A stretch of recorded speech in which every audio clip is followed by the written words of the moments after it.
Let's do this. It's been a while. Tonight I'm going to make a longer video, and it's going to be based on right here, random patterns. I'm going to show you how things really work when it comes to the randomness of the lottery, when it comes to these pick 3, pick 4, pick 5 lotteries. I don't play those bigger ones. But let's just focus on that for now. Random and patterns, and how you can find patterns in the randomness of the draw.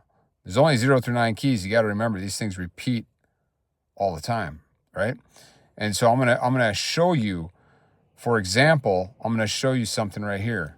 Actually, I'm gonna wait till tonight on that longer video because I want to really get into it deep. This is a huge rabbit hole that I went down because, you know, a lot of times you come up with things and it's a byproduct of something you were working on. And so as you're working on something, you think that you got something good. You're like, man, this is gonna be awesome. And then all of a sudden you're like, whoa, what is that?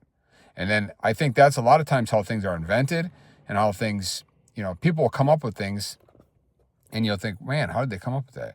It's just a byproduct. It's all it is a lot of times. And that's what this is. This here is just a rabbit hole that I went down, and I don't know. It kind of frustrates me.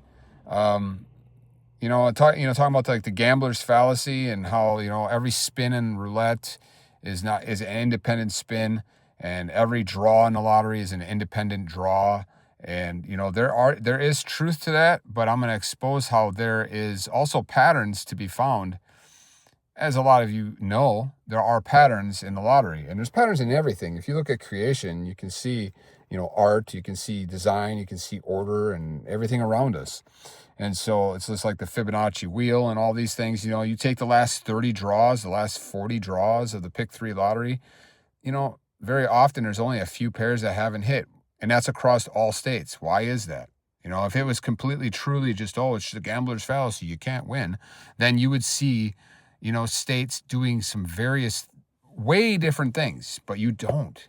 And that's what I'm going to show later on this and what these are. What these circled ones are is going to blow your mind.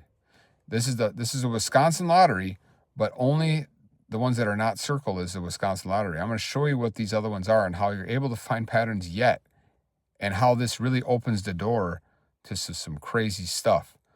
I've been working on some stuff as well for quite some time that I'll show later too. I don't know if I'm not sure what I'm gonna do with all that, but I'm gonna definitely show some people on that. So, all right, have a good day and wait till tonight. I'll make the longer video.